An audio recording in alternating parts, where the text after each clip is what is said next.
Petronas' net profit for its third quarter halved due to a net impairment on assets and as revenue dropped. Net profit fell by 48% to 7.42 billion for the 3 months ended September 30th, 2019, compared with 14.34 billion from the previous year. However, the weaker numbers were partly offset by lower net product and production costs and tax expenses.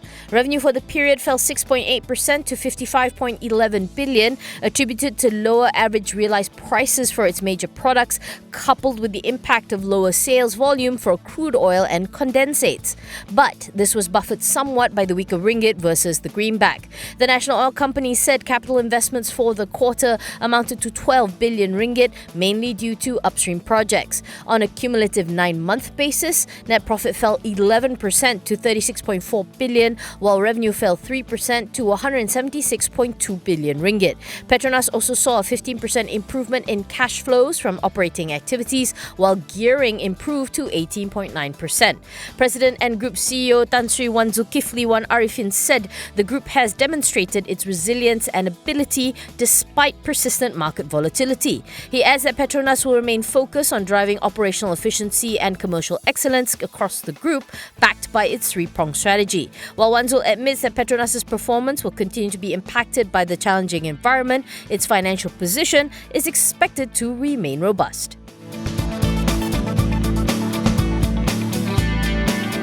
Telekom Malaysia returned to the black for its third quarter of FY19, compared with a net loss of 175.6 million ringgit reported a year ago. TM registered a net profit of 261.3 million for the quarter, despite a slip in revenue to 2.85 billion from 2.95 billion previously. According to the telco, the better numbers were due to lower operating cost from the group's various cost optimization initiatives. CEO Datuk Nur Kamarul Anwar Nuruddin says that the group saw continued developments fundamentally. However, he adds that revenue challenges still persist on the retail front, in line with TM's expectations and 2019 market guidance. Nur Kamarul says that the telco's year-to-date capex in September 2019 is well within guidance, totaling 8.8% of revenue, and on track as the group continues its targeted investments to deliver better service experience for its customers.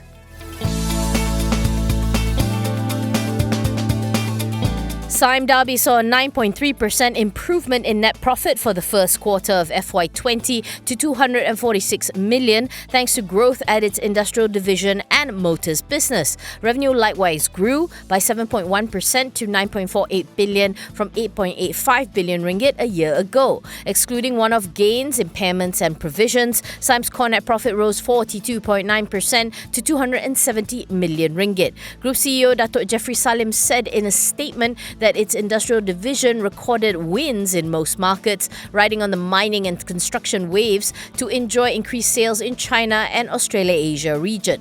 He added that its motors division also saw significant improvements, particularly in the China market, from higher margins from vehicle sales. As for Ramsay Sime Darby Healthcare, its JV with Australia's Ramsay Healthcare maintained its performance during the quarter, posting a pre-tax profit of 15 million ringgit. Jeffrey says that the earnings show a promising start to FY20 given the global uncertainties. As such, Sime is cautiously optimistic of its prospects, while at the same time remaining focused on its new acquisitions and executing its strategies.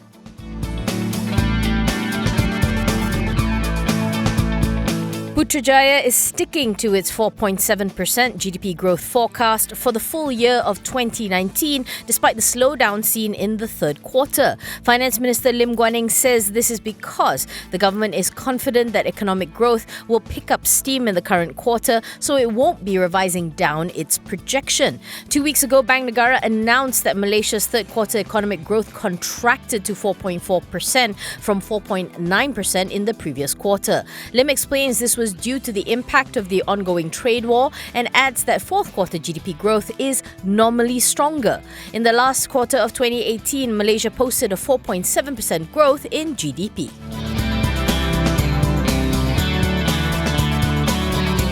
Solarvest Holdings saw its share price close 116% higher on its first trading day on Bursa Malaysia's ACE market. The solar photovoltaic company opened at 60 cent, 25 cent higher than its IPO price of 35 cent. It hit a high of 76 cent before ending the day at 75.5 cent for a market capitalization of just under 295 million ringgit. It was the most active stock on Bursa Malaysia today.